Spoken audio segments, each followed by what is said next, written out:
It's time to make the bias binding for our Star-Spangled Beauty ladder quilt.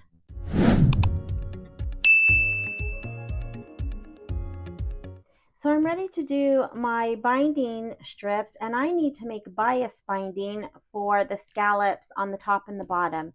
So normally to cut any binding strips that I've done for any of the Kimberbells so far, I would just take a width of fabric. I have selvages up here with a fold at the bottom, and you would just cut however wide you want to use your binding, 2.5. I like to use 2.25, and I would just cut strips and bind my project. But that is binding that is not stretchy, and we need stretchy binding so that we can ease around the scallops that are on the top and the bottom of the quilt. So we need to do something different with our fabric. Now the fabric that came in my kit, again, is a width of fabric, but it's only 14 inches. And so I have to figure a way out to make the bias binding enough for my quilt. I need about, I think, 180 to be close to exact. So say 190 inches. And if I were to do bias binding kind of the traditional way, where you fold your fabric square and cut, and then you cut strips on the bias, you end up with strips that might be 10 inches, 8 inches, and you would have all these different lengths of strips that you have to then seam together to make your binding. And that's a lot of work, and I think I have a different, better way. I am going to be doing what's called a continuous binding, where it's sewn together first and then cut in a way where your strips are already sewn together, and you don't have, small pieces being pieced, and that's a lot of work.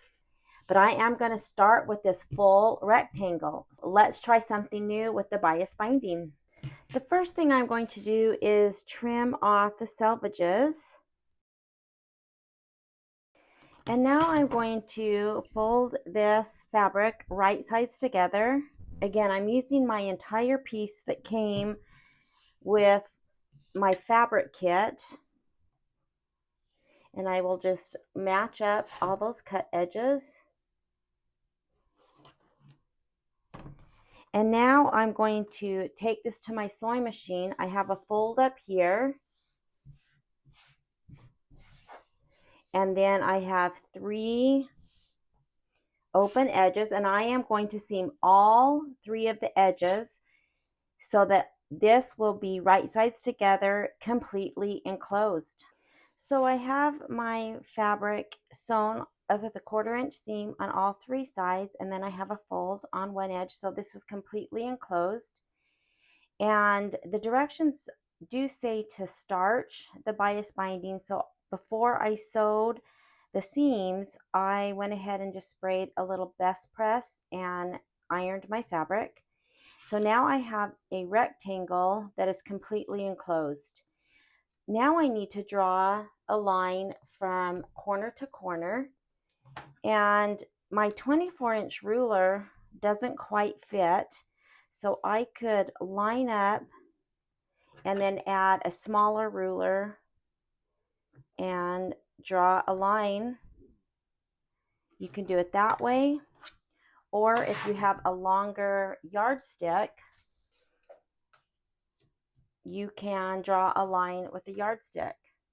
I will just use a pencil. You can use a pen that would iron away, but this is the wrong side of the fabric, and it's going to be in the seam allowance, so it's whatever you want to use. And so I will just draw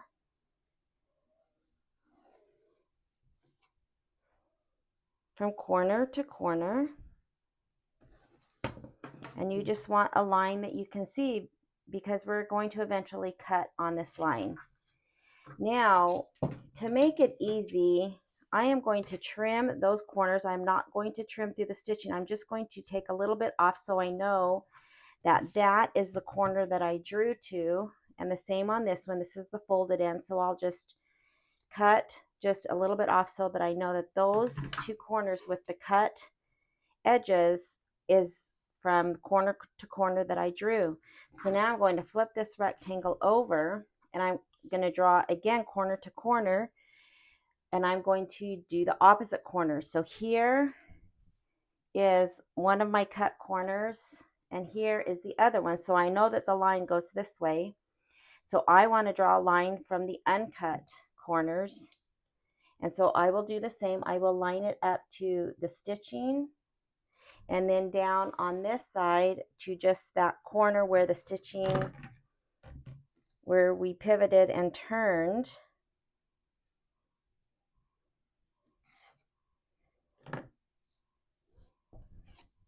And just draw another line.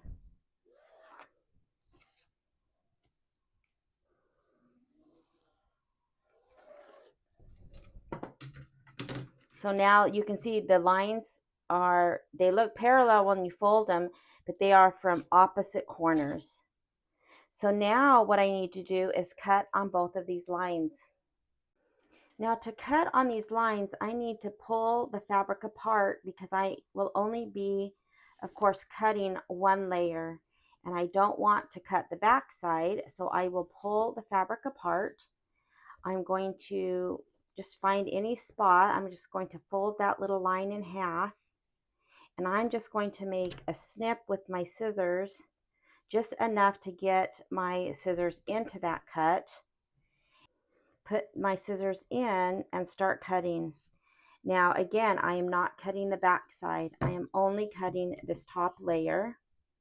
So you just definitely need to be careful of that. And I will just trim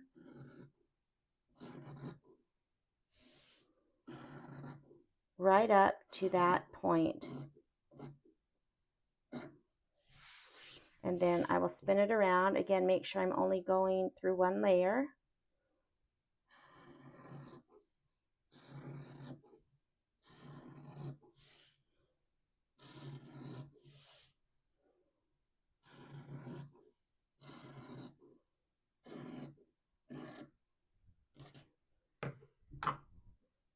So I didn't really cut through, I just ended where that stitching is.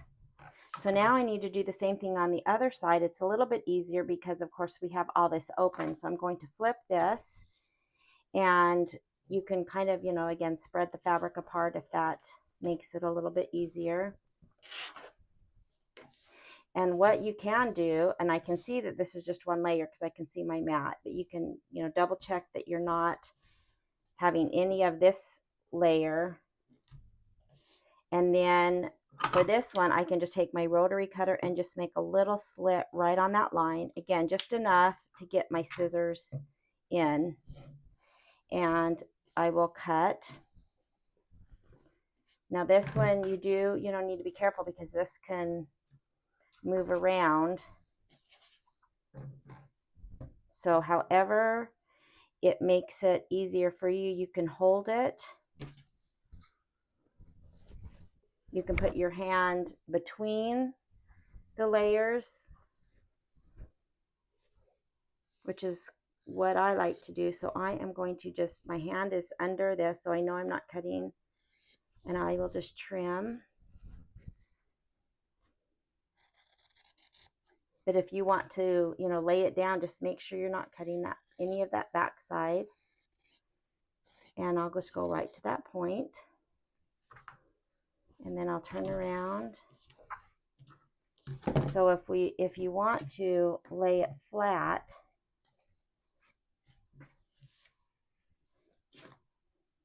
if that's easier than holding it in your hand, again, make sure that you're not cutting through that layer.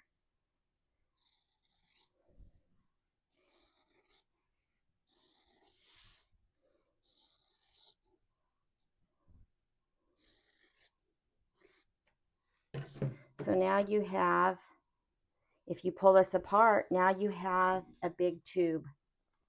And you can see that now this is on the bias. So when we cut our bias strips, you can see that it's stretchy. So now the first thing before I start cutting is I need to press all these seams open. And you don't need to keep it, you know, exactly. It doesn't matter how this is formed into a rectangle. So however you need to get your seams open, it doesn't matter that it stays in the same position. I hope that makes sense.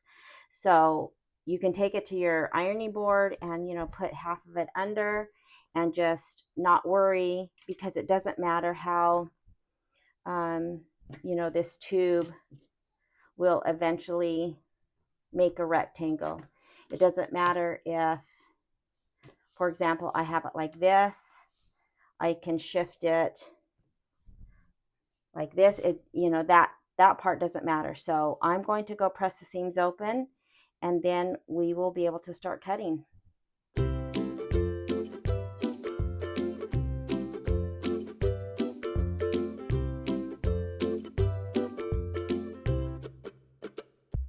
Now that I have the seams pressed open, I'm just going to flip this right side out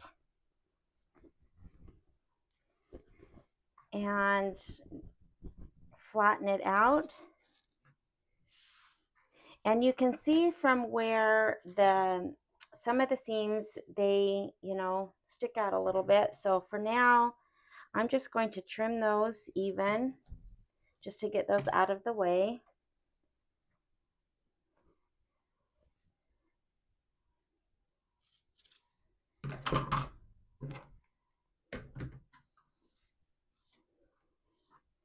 So now I have a bias rectangle.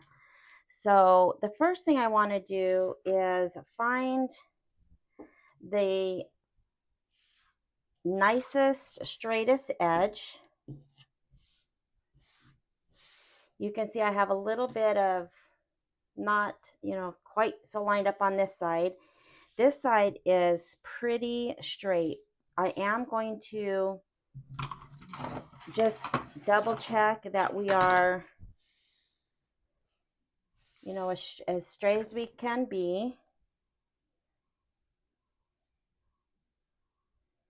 So I am going to trim it up. I have a little bit right here. So I'm going to square this edge up.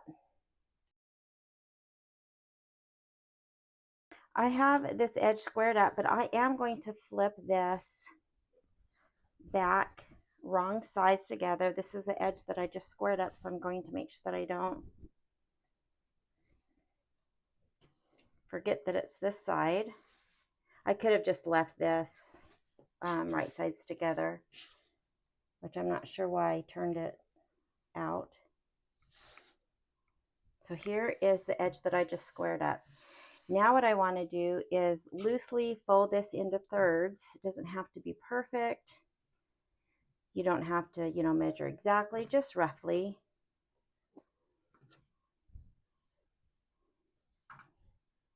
And that looks like it's about right. So on this top piece, I am going to mark, this is the third. I'm just going to mark this with the line on both ends.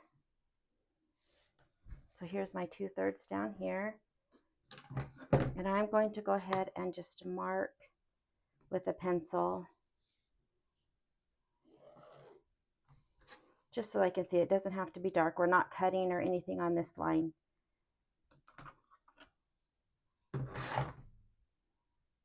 I am going to flip my mat around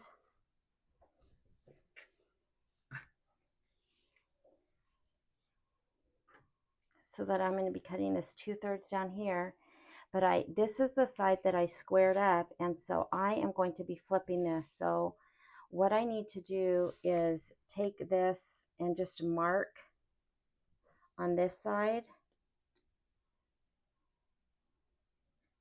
so I can flip this over and know that here's my mark. Again, this is the side that is not squared up now.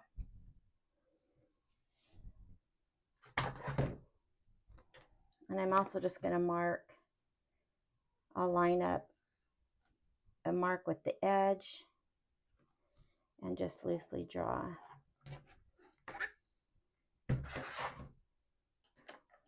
So now anything above this line is not going to be cut right now. So you can move that up and out of your way. You don't need to reach it. You just need to cut up to this line.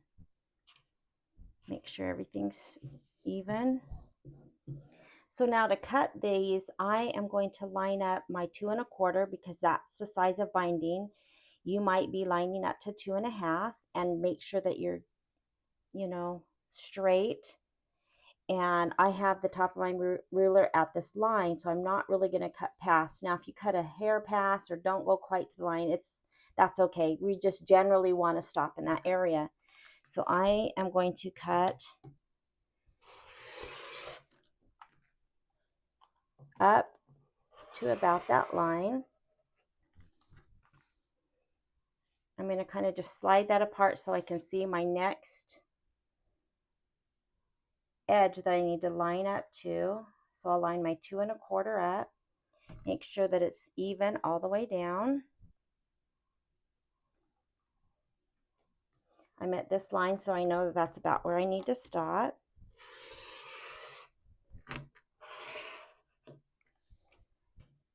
And I will continue cutting the few more strips that I can.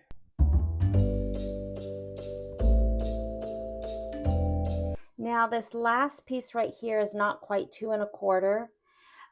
It is down here. I am not going to cut this whole strip off. I may need to piece some of this. I'm going to go ahead and just cut, this bottom piece. And if I need to, cut all this off and use some of this, because the rest underneath is 2 1/4. I hope that makes sense. So it was just a little bit shy. It would have been nice if I had like 15-inch. If I would have had that in my kit, I would have gotten a whole nother strip. But for right now, I am not going to worry about this. And if I need, let's say if I cut this off, but I'm short, I might have to take some of this that is 1/4 inch, 2 1/4 inch, and piece it to the end. So I hope that makes sense. So right now, I can come if I want. I don't really have to, but if I want, I can just snip right to that line.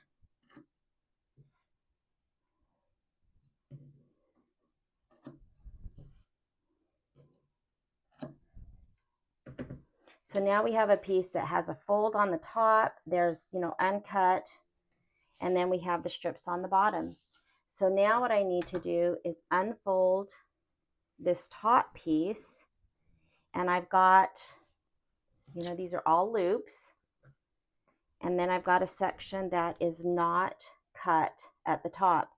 So what I'm going to do is separate the loops, and a couple that come to the top I'm going to put towards the top. The ones at the bottom I'm kind of going to put towards the bottom. I just am going to get them out of the way from underneath because I need to draw some lines. So it looks like this. So now what I need to do is mark lines so that I can cut and have this be a continuous strip. Of course, we can't go, from 1 to 1. That would have just been like cutting the whole thing, and then I would just have a loop of fabric. So I need to offset my lines. They're going to be slanted. And so if I look, and I know it seems more confusing, it really is not too bad.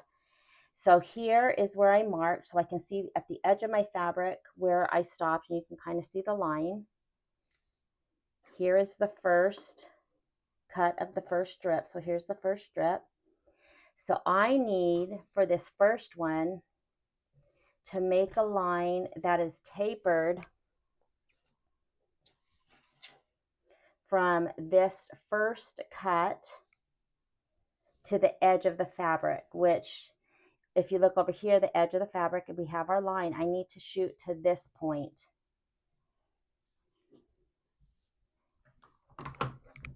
Now, I think it'll make a little bit more sense in a minute.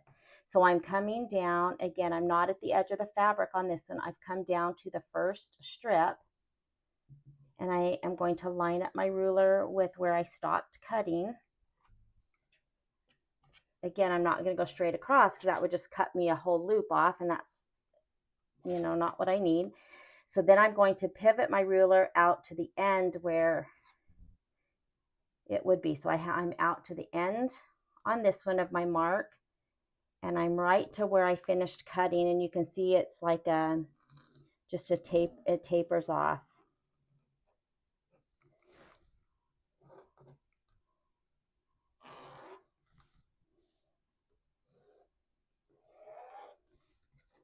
So you can see that that line is at an angle. So now I've offset. So now when I move to the next one, I will come to the second cut. So here's the edge of the fabric. Here was the first cut. Here's the second cut. And on this side, I'm at the edge of the fabric up here, and I'm coming down to the first cut. So it will be diagonal, and that's of course what keeps them continuous. So I will line up this cut between these two strips. I will come to this next strip and just draw.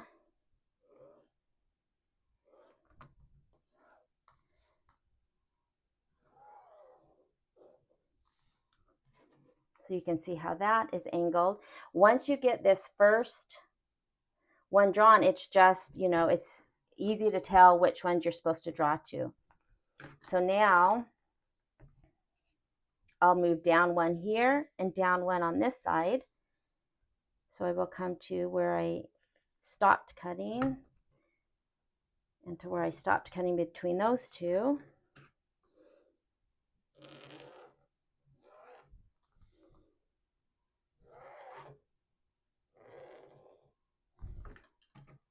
So now you can see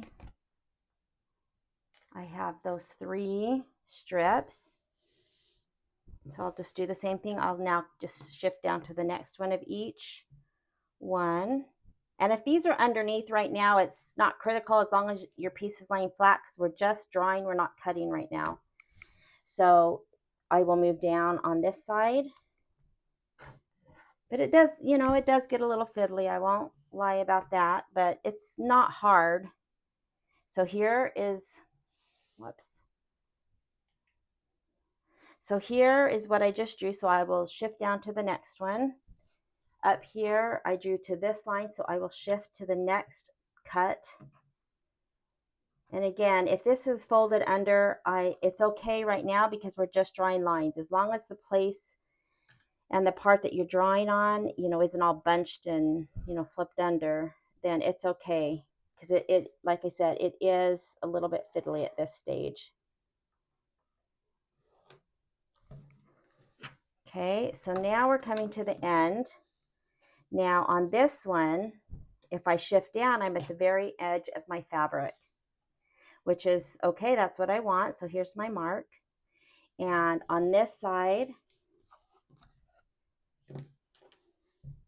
here is where I just drew. And so now I have, you know, I'm between 2 full strips.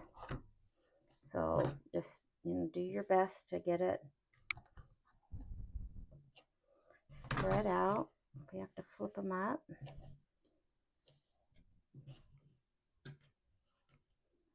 And you know, I think on this one, I'm going to move some of these up since we're done with those.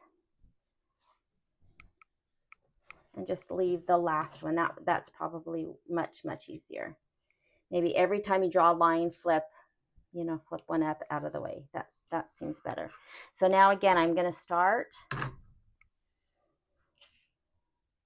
at the bottom. I'm at the bottom edge because I already drew this part. So I'm at the bottom edge, and I will go to the point between my last 2 strips.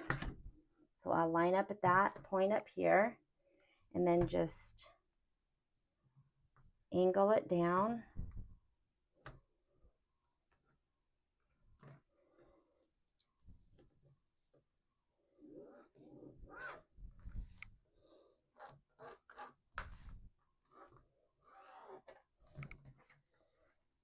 So now you can see this last strip tapers, down to nothing.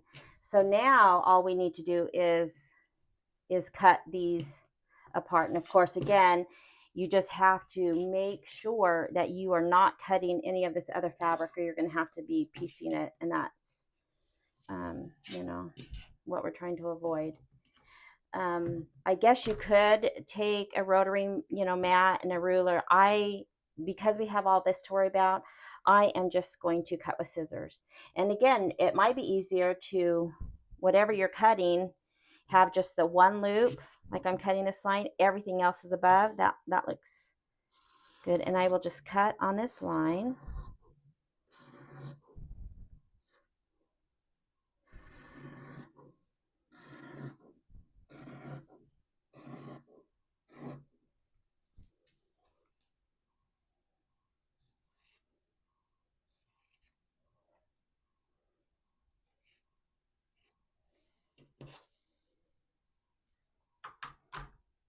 So now here is the tapered edge, of course, that we won't use. We can cut this off, because where I marked is where the full 2 1/4 is. So I'm just going to cut that off. Well, I think I'm going to wait on that. So now I just need to cut the next line.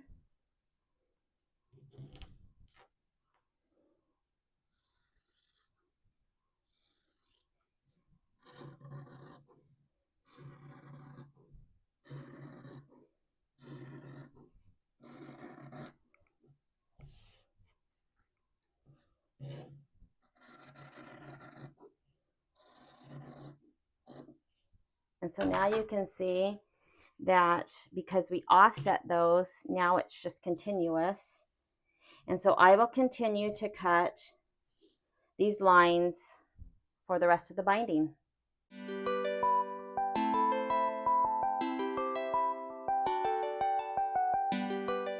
So now you can see here's the edge, and this is just one long continuous strip. Now remember, there's somewhere in here that this wasn't quite 2 1/4. Looks like right here is 2. So I'm going to have to figure out where that ends and cut it off. And if some of this other was 2 1/4 like this, I might have to piece it if I don't have enough. So that's on, one of the ends. But you can see now that we have this whole continuous strip, and we only did 3 seams. And so it's just amazing. So I am going to, here's one of the ends. I'm going to find my mark, which is right here. So I know that this mark and this line start where my binding is the correct size. So I'm just going to cut that off. You can just throw that away. And then again, if that last strip would have been exactly 2 1/4, the whole entire strip, I could have just done the same thing with the end and cut that off. But I'm going to have to see where it starts at the 2, and then I'll worry about it. Right now, I think I'm just going to leave it. So the next thing to do is to just press this in half. And again, we've got our bias binding. It's very important that when I press this, that we don't iron. Press, and then you just need to lift it a little bit. You don't have to lift it up, as long as it comes off 1/4 inch to move to the next spot. You just don't want the iron to stretch. This is super, super stretchy. And especially now that it's in, small strips, we have to make sure to press and not iron. So it's just simply folding in half, wrong sides together, and pressing this entire piece. And we've got all of this great binding. Now here's a little piece that, I didn't cut so great. That might have been on the edge. I could trim that up. But overall, this has just been a super fast way. I might trim this little piece up to get a lot of binding and not have to piece, 20, if I had to guess, 25 pieces. I don't know. Some pieces this big, some pieces this big, some pieces this big. to get all of this binding. So anyways, this is what I've done, and I am going to measure it to see if it fits, and we'll be on our way to binding our quilt. So I'm going to go get this pressed. So I just pressed my binding, and I have way more binding than I need. That makes me happy. So what I need to do is find that little section that was only 2 inches instead of 2 1/4, and I am going to pin that. Looks like it starts right here. Anyways, I'm going to find that section, and I'm going to pin, and then see if I, have to splice some of the other. So again, I hope that makes sense. That 2-inch piece that wasn't quite wide enough kind of was in the middle. It wasn't at the very end of a strip. And so, because let's say, for example, and I haven't found it yet, but let's say this piece, and it could be this one, because you can see that it's way shorter. And so anyways, let's pretend that this piece was my 2-inch piece that wasn't wide enough. I might have to cut it off here and splice that, whole piece out, however big it was, and then take whatever on the end that was the correct size and go ahead and seam that together. That would be the only thing that I might have to do. When I measured it loosely around my quilt, I hadn't found that little piece that was short. So I don't know if I have enough to go around without piecing, but I'm going to figure that out right now. So I'm going to look for that little piece that was short, and I'll come back and let you know. So I found a little section that is only an inch wide. My binding, since I cut it at 2 1/4, should be 1 1/4 when it's folded over. And so I think this is the little section right here. Luckily, it's towards the end of, again, towards the end of the binding. So I may be lucky that I don't need to piece, anything beyond this, because all this end strip is the correct width. Again, if for some reason I get to this point and I, need more binding, I would, piece this on to this and cut this out. But I'm hoping that I have enough that I don't have to do that. And this is a lot. This is a lot of binding. Here's the 2 tapered ends that I took off. And out of that little 14-inch wide by, width of fabric, I got all of this binding. So if you're not comfortable doing it this way, it is a little fiddly and maybe not the easiest way. There are certainly easier ways to do binding. It just involves a lot of piecing little pieces together. And if you don't mind that, or feel like that might be a better option, there are, tons of videos. I think I might get a piece of paper and just kind of show you how that would work. So you know what, let me do that. I'm going to go grab a piece of paper that we're going to pretend is fabric and show you kind of what the traditional, easier way to do binding would be. So this would be just, a more traditional way to get your little pieces of binding to sew together. So if you have a fabric, here would be a selvage and here would be a selvage. And then, however long your fabric is, however much you had cut. So what you would do is you would take this selvage edge and you would fold it so it lines up with the bottom. And this right here is the bias. And that is then eventually will be, how wide you're going to cut your strips from this. Now, if you just fold it once, you'll notice that that's, quite long, and I guess maybe you could have a ruler. But sometimes when you have larger pieces of fabric, you need to fold again. And there's a couple of ways. Some people will say to turn this, and then this is the bias edge, just to fold your fabric up and then cut. Most will say to take this other selvage edge you know, and of course this is only like, I don't know, how long is this paper?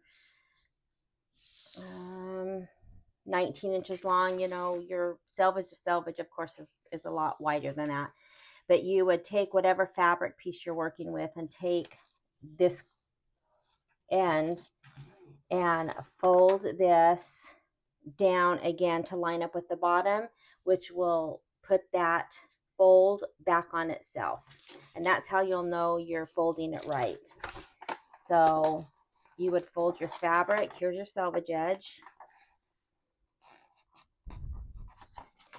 And then that puts this bias fold, you know, back on itself. So here's the bias, and then you could cut. And let's say you wanted it, you know, even shorter. If you had, you know, this all depends on the size of fabric. You could even fold this up again to make it easier. So I'm going to leave this so we can see that this is the bias. So then what you need to do, this is a fold right now, is to get rid of the fold. So it needs to be turned, you know, if you're right-handed, to your right, so you can cut this fold off.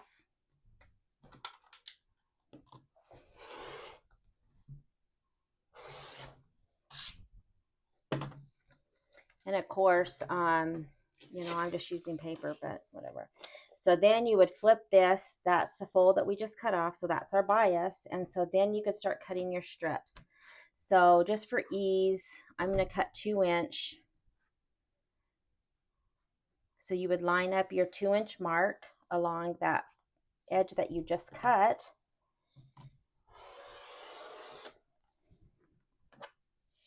And then, oops, I didn't quite get all the way through. And then here's, you know, your cut edge. You would just keep cutting your fabric until you had either your whole piece of fabric or, you know, as many as you need. But I'm going to go ahead, for the sake of showing you why I like to do the continuous binding, is I'm going to keep cutting this, and let's hope that this remains straight. Obviously fabric is not going to shift like this paper. So I still need to cut, but you'll get the idea in a minute.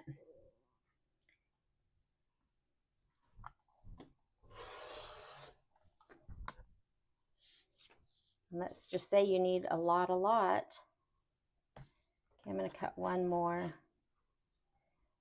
And I'm always cutting along that same bias. Here is, you know, a little piece of fabric. And you know what? I'm just going to cut this to show. So let's say you needed all of your fabric, or you didn't know how much you needed, but you wanted to make the most that you could. You would cut it until you ran out of fabric. I think I can get one more with the 2-inch. Now, obviously 2 inches isn't a typical binding, but this is just for show. So now I've cut all of these. These would be fabric into bias. But if you notice, now I've got all these strips that are different lengths. You know, I've got a couple good size. But now, of course, when we started coming towards the end, we start getting these little tiny strips. So now I have to put all of this together. Now, one good thing is that because they are cut on the angle, you can just put these together. You could come and take, and you know, this would be sewn together like this. So you would, you know, flip it so it's, you know, a right angle.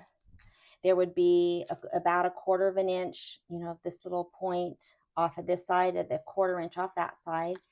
And you would, you know, sew your 1/4 inch seam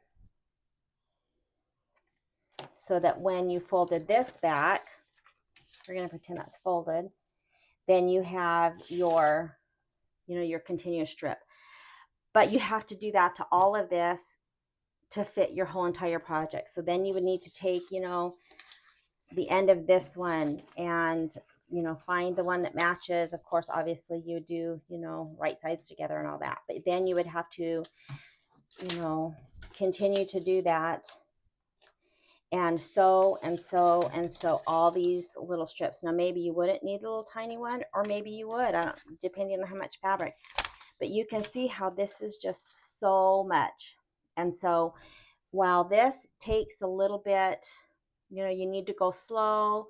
I have all of this, and I had 3 seams, maybe 4, if I need to, cut this little piece out that, wasn't wide enough. But I mean, to me, this was so much easier. But if, again, if this isn't the method for you, then you just do it the traditional way. There's so many videos out. There's even videos that have the continuous binding where you mark all of the lines, and it's not quite as maybe cumbersome with the loops of fabric. I'm going to put a link below, but you can YouTube bias binding, how to cut bias binding, and you will get lots and lots of things. But anyways, this is probably the most traditional way to cut, smaller pieces of fabric. But you can see all of these pieces, and that was just with a piece of paper that was, I think it was 13 by 19. So, our fabric is going to be bigger. You're going to have more pieces. So anyways, but it's an option, and it's, if that's the only way to do it, then that's fine. It just will take a little bit longer to piece all those together. All right. So now it's time, before we can put this great binding on, we need to work on the backing and get the backing on. We have to stitch in the ditch and get all that taken care of before we're ready to put the binding on. Now, in order to make this, a little bit neater and a little bit nicer, organized, I have these fun little bias binding, I don't know, little acrylic pieces that I will just wrap my binding. I will just take a little barrette, one of those little metal hair clips, and I will wrap this, and this will keep nice, organized. It won't be wrinkled, and it will be ready for me to go when I'm ready to bind my quilt. So I'll finish this up, but let's start the backing.